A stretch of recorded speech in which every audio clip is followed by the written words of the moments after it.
Joining me via Skype is Patrick Agbambu, President, CEO, Security Watch Africa Initiatives. Patrick, it's good to have you join me this morning on the program. Thank you. Great. Now, when security is set to be in place, basically it creates a feeling of safety where things that could have happened, untoward things that could have happened, are prevented. At this time where day in, day out, on the pages of newspapers, on the front pages of newspapers, it is either somebody is killed or there's a kidnapping somewhere or something in that regard. What do you make about, or what do you make of this constant daily kidnappings or daily security challenges that we hear in our country? Yeah, thank you. It's very, very disturbing, I must say. One had hoped that we'll have a country where Nigerians will easily move about their lawful duty, lawful responsibility without molestation or fear. But just like you said, what we have today is there are a lot of apprehension and a lot of fear in the country currently, and this is quite disturbing.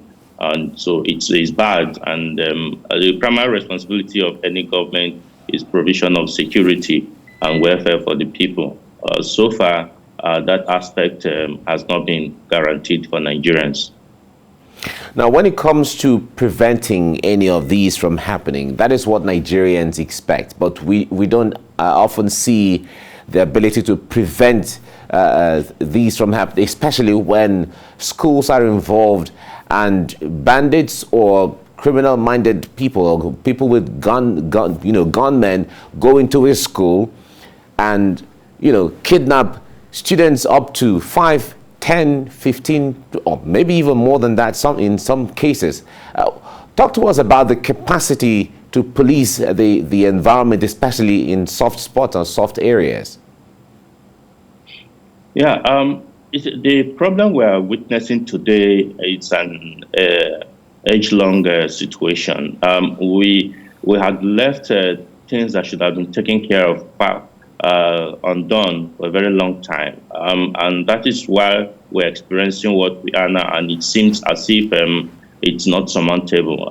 Because in today in Nigeria, we have so many ungoverned space, which hitherto where nothing is being done, and that gave room for criminals to take over those areas.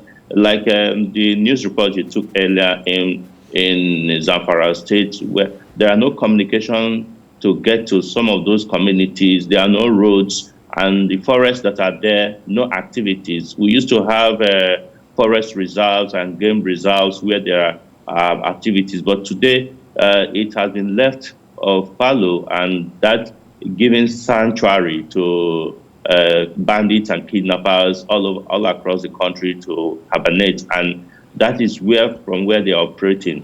It becomes a bit difficult now to say you want to attack it holistically, because there will be some collateral damage.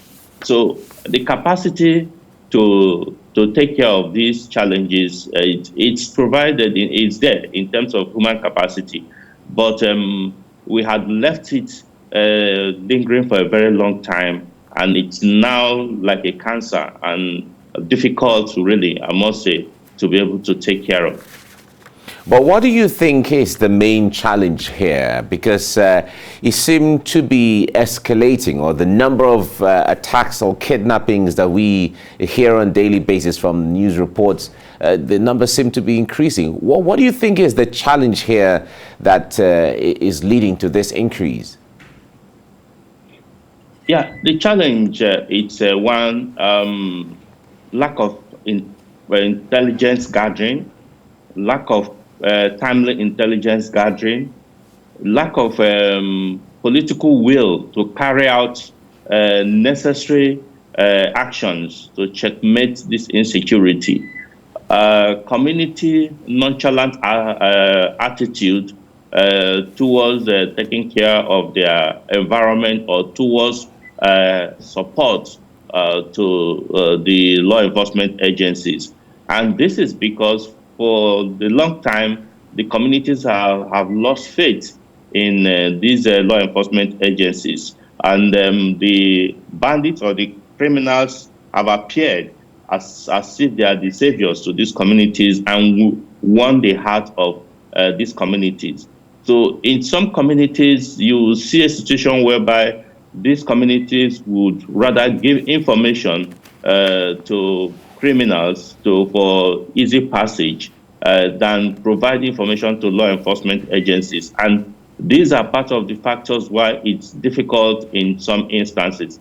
And so if we as Nigerians and the government itself, they have the work to do by trying to buy back these communities to understand that they must, as a matter of civic responsibility and as a matter of safety for themselves. Because if you allow criminals to operate wantonly because you are not the one who is falling victim today, you never can tell tomorrow. And so you never can tell who will also fall victim. It could be a relative. So the government have this work to be able to do this work, to be able to get back these communities, to provide timely information to the people. Then the government needs to cultivate, work out the modalities to be able to reach out to these ungoverned states. There are many communities, as I said earlier, where there are no government presence. Maybe the government, the politicians get across to those areas during campaigns or during electioneering, after which they don't see the government, they don't feel the government. So they don't understand what governance is all about. And so they don't even believe in what we're talking about. They don't understand when we talk about cry about insecurity, because these organized bandits, like they are called, or organized criminals, have a way of reaching out to them. So it's a holistic thing that has to be done. Not just some people have said, "Oh, go over to those forests and drop some bombs and kill everybody." It takes more than that, because there will be some collateral damage. There are some activities, some people who either live around those areas or who are cultivating, doing farming in those areas, who will be affected. So it's something that can be done, but it needs to be spearheaded by the government. But as it is today, the government seems not to be doing that. Now, when it comes to there has been a talk about the issue of ransom, when they kidnap and then ransom has to be paid. Now, the language that we're hearing from the leaders, governors, and even other political leaders, are that ransom will not be paid anymore. Well, in the past, we've seen where negotiations of all kinds had taken place at one point or the other. Are we seeing the consequences of some of the instances where ransom could have been paid in the past? Because we understand that monies are raised to either purchase weapons and other things when ransom is paid for kidnapping. Yeah, seriously speaking, we had gotten it wrong for a very long time. Paying ransom, whether for close relative, whether for whichever large-scale kidnap that is done, has aggravated the situation and made emboldened these kidnappers to want to do more harm to the society, because they have seen it as a business. I once had to talk with one of the arrested bandits, one of the arrested kidnappers, who said they were into armed robbery, but they find out that it's more risky. It's easier because sometimes you don't even get what you expect in terms of returns. But in kidnapping, you are sure at least to 70% that you get something tangible.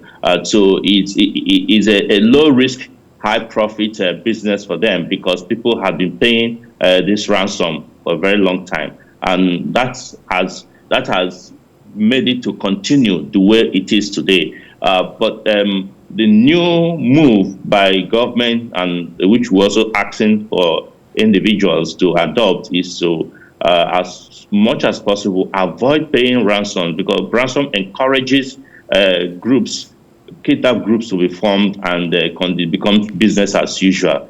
Though it's difficult, we must say, because to hear that your relative or your loved one is kidnapped and taken away from the society and being tortured, and you don't seem to do anything by paying ransom may be difficult. In the long run, and with concerted effort by government security agencies by tracking down these kidnappers timely, it will pay off and to help the society better. All right. Analysts have talked about how the root causes of insecurity is generally where, in the first place, there has been unemployment, where youths are not engaged, and then they become idle, and then being idle, they become ready-made hands for any kind of criminality and all of that. Now, what can government do drastically in that regard, especially seeing that unemployment rate has been increasing in the last few years? Yes, one of the major setbacks that Nigeria has experienced over the years is over-reliance of certificates. We will believe that you must acquire certificates then and go and look for a job.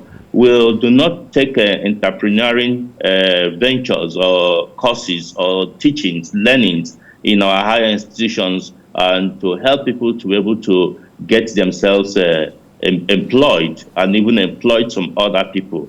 And that's the main cause why we have the unemployment situation in the country as it is today. All over the world, there are downturn in economy, and also jobs are being lost and people are getting unemployed more. And so Nigeria is not an exception to that. But if we had, adopted the system where young people who are in school are being trained to be able to provide jobs for themselves, legitimate jobs anyway, for themselves, then it would not have gotten to this situation where we are today. But by and large, I want to state that there are some societies, some countries where economic situation is worse than it is in Nigeria, and where employment is not even there. But the rate of criminality is not as bad as it is in this country, in Nigeria today, because because of societal values, because of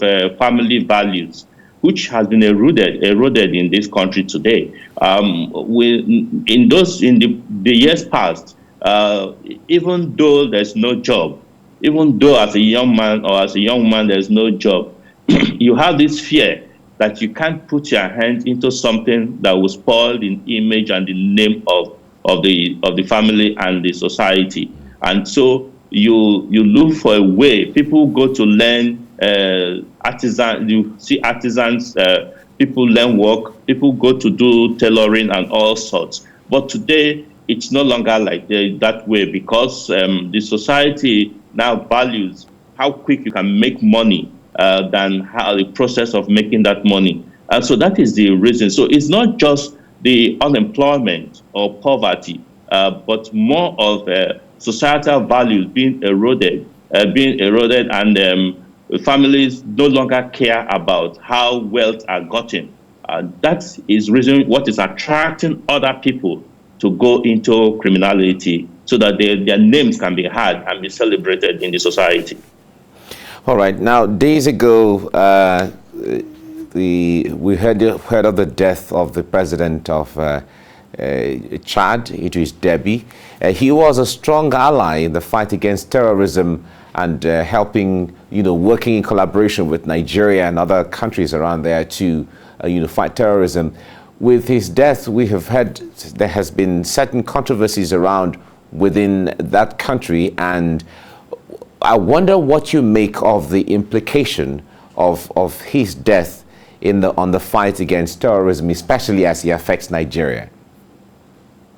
I must tell you that it doesn't spell good for Nigeria. In as much as the government agencies and government personnel are trying to play down the consequences, but we must be able to call a spade and act quickly. Because as we speak now, There are refugee issues that are coming up. Some people are for the fear of what will be happening in the country Chad, beginning to cross to different countries. Some are reportedly coming into the country Nigeria. Some are going to Niger. Some are going to Cameroon because of fear. And some of these people are those soldiers who are loyal or who are loyal to the former president that was killed. And there are a lot of conspiracy theories that are going on circumstances surrounding his killing. And so that is making some of these people to look for places where they can easily hibernate and maybe possibly launch attack back to the government, to the country over there, or become even a problem to their host countries. So I believe that yes, Nigeria has the multinational joint task force, which includes Chad itself. I believe that Nigeria as a country and Nigerian troops must tighten the border line with Chad to be able to prevent these people from coming into the country.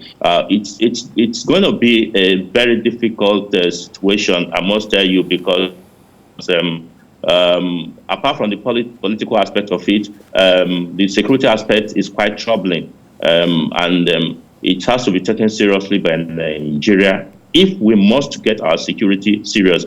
Yes, direct to the issue, Debbie had provided a lot of support. Of course, you know, the Chad is hosting.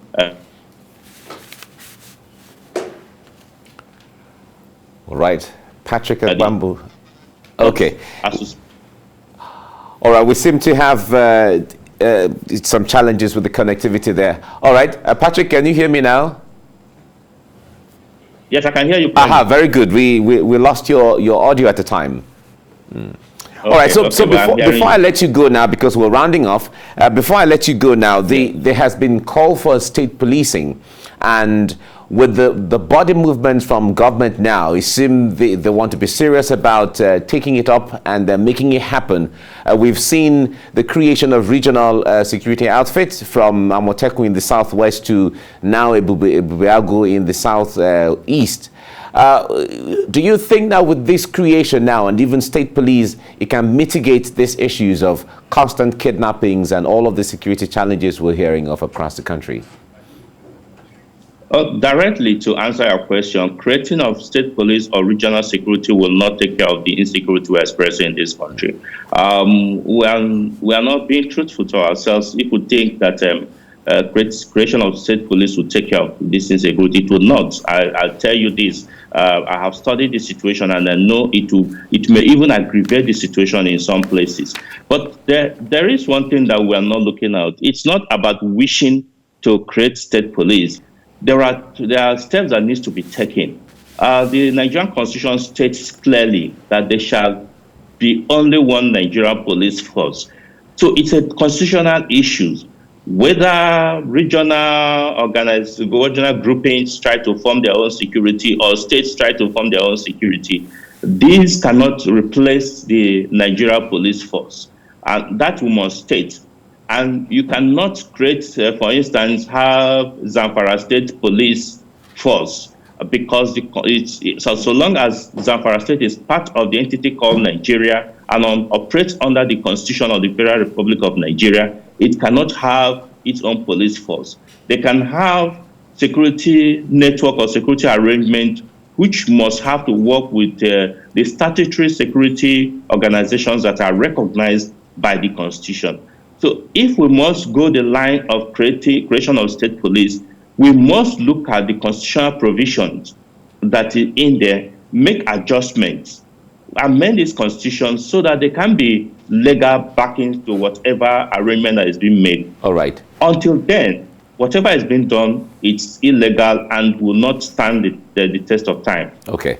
All right, we have to leave you here now. Patrick Agbambu, President, CEO, Security Watch Africa Initiatives. We must thank you so much for speaking with us on TVC Breakfast. Thank you very much.